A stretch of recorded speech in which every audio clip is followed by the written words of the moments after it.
Swedish companies have been present in India for well over 100 years, creating jobs, creating growth, creating friendship. Today, some 300 Swedish companies operate in India, many of them with their own production capabilities. And this relationship is growing as Indian companies also increasingly invest here in Sweden. Actually, slightly more than 10 years ago, I myself, together with my Indian counterpart at the time, we signed the first Sweden-India Social Security Agreement in New Delhi, with the explicit aim to promote corporate and professional ties between our two countries. That might have helped.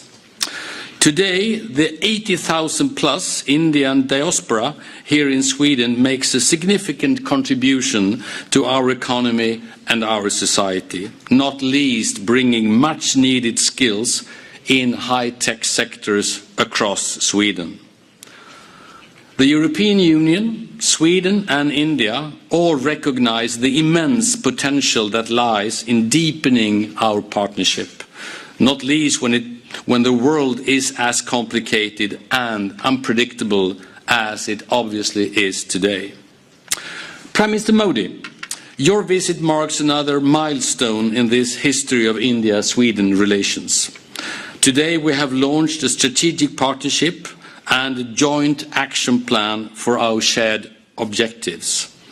We upgrade and we modernize existing areas of cooperation, and we expand this cooperation to new areas shaping the future: innovation, emerging technologies, AI, space, and geospatial technology, along with the green transition, of course.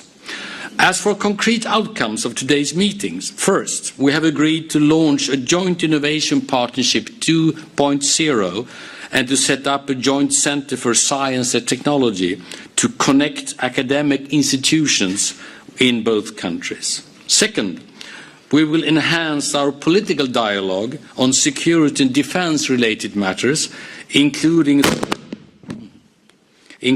through a dialogue between our country's national security advisors. Third, we launch a third phase of the Leadership Group for Industry Transition, called Lead It, which is proudly co-chaired by Sweden and India. Through Lead It, we will continue to drive this global movement for accelerating the green transition of heavy industry. And fourth, the sky is not the limit for the Sweden-India partnership. Instead, we both share an ambition to scale up our cooperation on space. Your space program has seen some exceptional achievements in the past few years, including the successful lunar landing in 2023. We don't have exactly that ambition yet. But Sweden too is a space nation with unique European capabilities, not least through the S-Range Space Center in the most northern part of Sweden. Actually, the only one on continental European Union soil.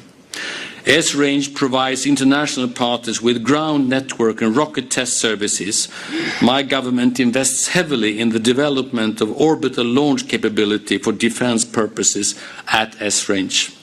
Our bilateral space cooperation has been ongoing for a long time.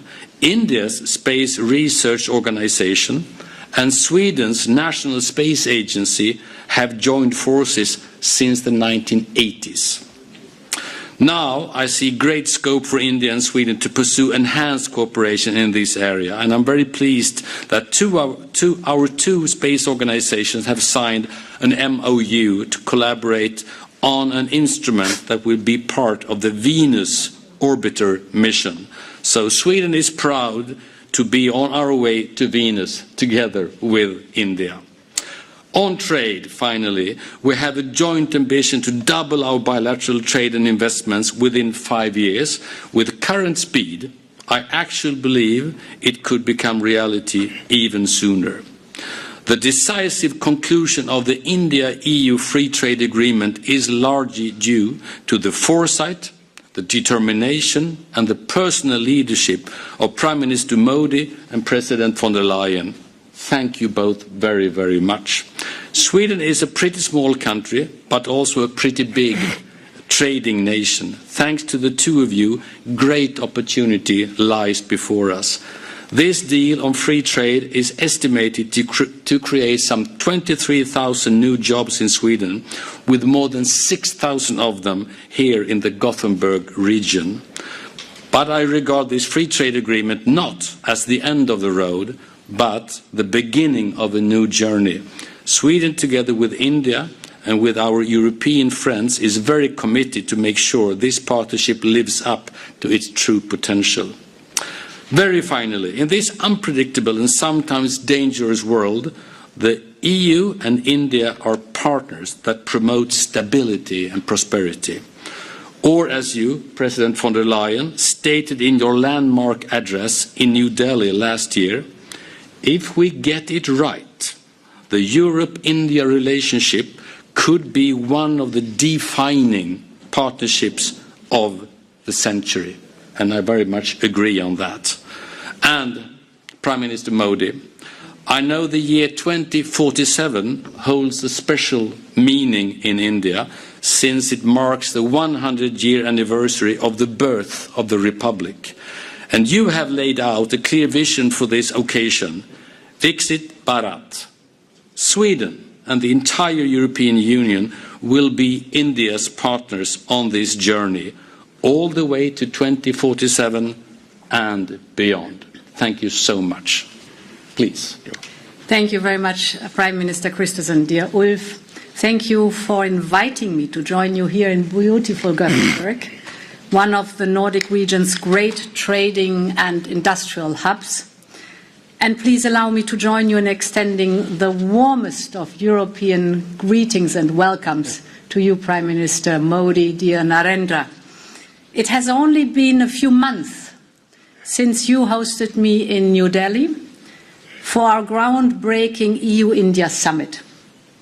We succeeded indeed in concluding our landmark trade agreement. We call it the mother of all deals. And just look at some of the figures. A shared market of over 2 billion people, that is close to 1/4 of global GDP. Over 90% of tariff cuts. Enormous opportunity to grow trade and investment. From here in Gothenburg, Scandinavia's largest trading port, to Mundra port in your home state in Gujarat. And in doing so, creating jobs and prosperity for our people. There is no time to lose in turning this opportunity in reality. And that's why we are committed to sign the agreement by the end of the year and making it fully operational at record speed. I'm also pleased to announce that we will mark this moment with a large-scale business event for European and Indian companies. And the aim is simple. We want to give business the information and guidance they need to start benefiting from the deal from day one on. But trade is only half of the equation. Our next step must be to deliver an investment agreement. And this is the missing piece of the puzzle in our reinforced economic cooperation, especially in a world where supply chains are being reshaped and economic security challenges us as never before. Deepening our investment ties will help us to de-risk and to diversify. Basically, one can say the trade agreement opened the door. An investment agreement walks us through this door.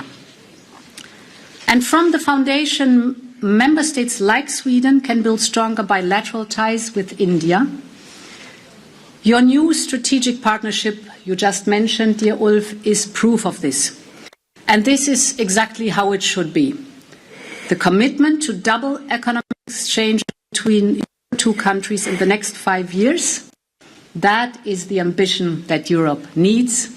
I hope that other member states will follow Sweden's good example.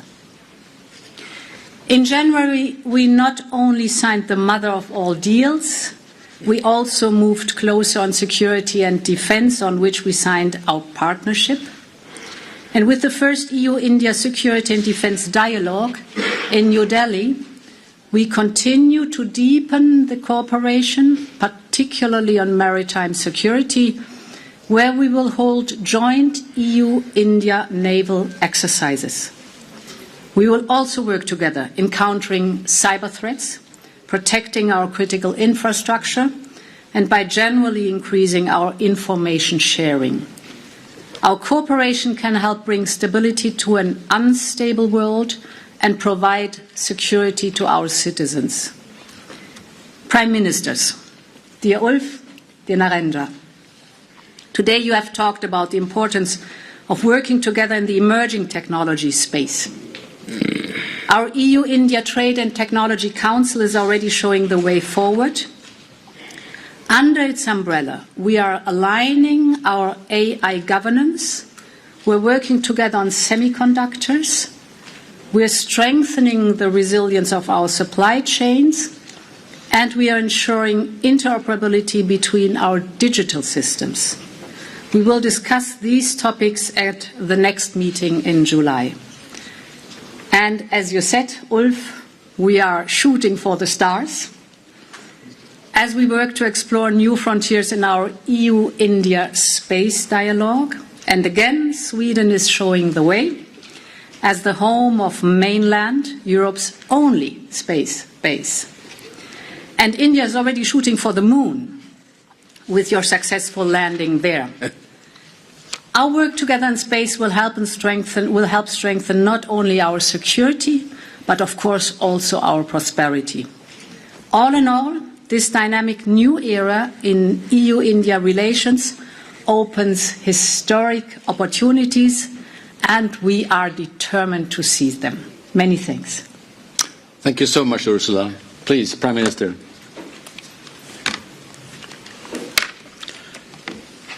Your Excellency, Prime Minister Kristersson, Your Excellency Ursula जी, दोनों देशों के delegates, media के साथियों, नमस्कार।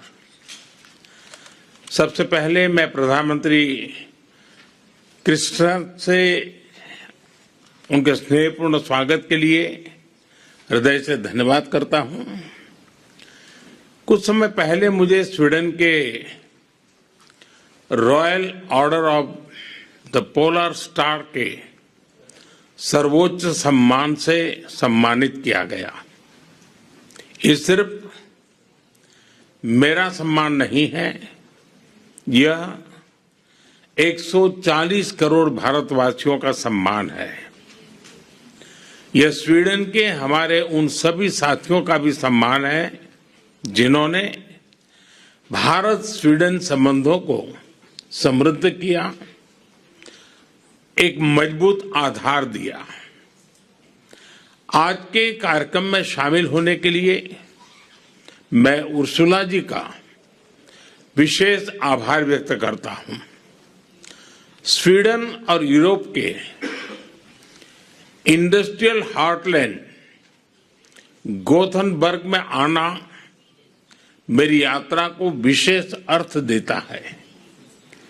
Friends, Bharat और Sweden के संबंध लोकतांत्रिक मूल्यों, रूल ऑफ लॉ और ह्यूमन सेंट्रिक डेवलपमेंट की मजबूत नींव पर आधारित है। हम दोनों इनोवेशन को विकास का माध्यम मानते हैं, सस्टेनेबिलिटी को अपनी जिम्मेदारी समझते हैं और डेमोक्रेसी को अपनी ताकत मानते हैं। आज की बैठक में हमने इन समानताओं के आधार पर आगे बढ़ने पर चर्चा की। हर क्षेत्र में हमारे बढ़ते सहयोग को देखते हुए हमने हमारे संबंधों को स्ट्रेटेजिक पार्टनरशिप के सूत्र में बांधने का निर्णय लिया। इस पार्टनरशिप के अंतर्गत हम ग्रीन ट्रांजिशन, रक्षा, इमर्जिंग टेक्नोलॉजीज तथा पीपल टू पीपल टाइज जैसे मुख्य स्तंभों पर आगे बढ़ेंगे। फ्रेंड्स, एआई, हेल्थ टेक और ग्रीन मोबिलिटी जैसे हाईटेक क्षेत्रों में हमारे सहयोग का बहुत बड़ा पोटेंशियल है। इस वर्ष भारत में आयोजित एआई इम्पैक्ट समिट में स्वीडन से एक बड़ी बिजनेस डेलीगेशन ने भाग लिया। हम Sweden India technology and AI corridor को मजबूत करने के लिए ठोस इनिशिएटिव्स पर काम करेंगे। दोनों देशों के स्टार्टअप्स और रिसर्च इकोसिस्टम्स के बीच संपर्क बढ़ाने के लिए हम India Sweden science and technology centre बनाने जा रहे हैं। क्लाइमेट चेंज और सस्टेनेबिलिटी, इस पर भी भारत और स्वीडन की सोच में स्ट्रांग कन्वर्जेंस है। Leadership group for industry transition यानी लीड आईटी हमारा साझा ग्लोबल इनिशिएटिव है, जिसके अंतर्गत हम लो कार्बन इंडस्ट्रियल ट्रांसफॉर्मेशन पर बल दे रहे हैं। आज हमने इसके तीसरे चरण पर काम करने का निर्णय लिया। भारत में ग्रीन हाइड्रोजन, सर्कुलर इकोनॉमी और सस्टेनेबल इंफ्रास्ट्रक्चर पर बड़े पैमाने पर काम किया जा रहा है। हम स्वीडन की टेक्नोलॉजी और भारत के स्केल को मिलाकर पूरे विश्व के लिए क्लाइमेट सॉल्यूशंस तैयार कर सकते हैं। भारत और स्वीडन का आर्कटिक रीजन पर सहयोग वैश्विक क्लाइमेट अंडरस्टैंडिंग में महत्वपूर्ण योगदान दे रहा है। फ्रेंड्स, रक्षा के क्षेत्र में हमारा सहयोग निरंतर बढ़ रहा है। स्वीडन की कंपनियों द्वारा भारत में प्रोडक्शन फैसिलिटीज बनाया जाना इस बात का प्रमाण है कि हम बायर सेलर रिलेशनशिप से आगे बढ़कर लॉन्ग टर्म इंडस्ट्रियल पार्टनरशिप की ओर बढ़ रहे हैं। फ्रेंड्स, उर्सला जी की उपस्थिति आज इस अवसर को और भी विशेष बनाती है। इस वर्ष जनवरी में उनकी भारत यात्रा के दौरान हमने भारत ईयू संबंधों को नई ऊंचाइयों पर ले जाने के लिए कई ऐतिहासिक निर्णय लिए थे। मुझे खुशी है कि उन सभी आउटकम्स पर प्रगति हो रही है। इंडिया ईयू एफटीए से इंडस्ट्रीज, इन्वेस्टर्स और इनोवेटर्स के लिए नए अवसर खुलेंगे। उर्सुला जी के शब्दों में कहूं तो यह मदर ऑफ ऑल डील्स है। सिक्योरिटी एंड डिफेंस पार्टनरशिप और मोबिलिटी एग्रीमेंट से हमारी स्ट्रेटेजिक और पीपल सेंट्रिक पार्टनरशिप को नई गहराई मिली है। India EU trade and technology council ने हमारी साझेदारी को सशक्त बनाया है। Digital technologies, clean energy, semiconductors, resilient supply chains और इनोवेशन में हम मिलकर काम कर रहे हैं। भारत और यूरोप के बीच पॉलिटिकल, इकोनॉमिक और स्ट्रेटेजिक कन्वर्जेंस पूरे विश्व में शांति और स्थिरता के लिए महत्वपूर्ण है। फ्रेंड्स, आज की तनावपूर्ण वैश्विक स्थिति में भारत और स्वीडन जैसी डेमोक्रेसीज के बीच करीबी सहयोग विशेष महत्व रखता है। विभिन्न तनावों और समस्याओं के समाधान के लिए भारत ने सदैव डायलॉग और डिप्लोमेसी पर बल दिया है। भारत और स्वीडन सहमत है कि आतंकवाद पूरी मानवता के लिए गंभीर चुनौती है। पिछले वर्ष पहलगाम में हुए आतंकी हमले के बाद हमें स्वीडन से मिले समर्थन के लिए मैं प्रधानमंत्री क्रिस्टरसन का आभार व्यक्त करता हूं। हम आतंकवाद और उसके समर्थकों के विरुद्ध लड़ाई जारी रखेंगे। एक्सेलेंसीज, आज की सार्थक चर्चा के लिए मैं एक बार फिर आपको धन्यवाद देता हूं। मुझे पूरा विश्वास है कि हमारे साझा प्रयासों से भारत स्वीडन और भारत यूरोप की साझेदारी निरंतर आगे बढ़ती रहेगी और हम मिलकर वैश्विक शांति, सुरक्षा और समृद्धि में अपना योगदान देते रहेंगे। बहुत बहुत धन्यवाद।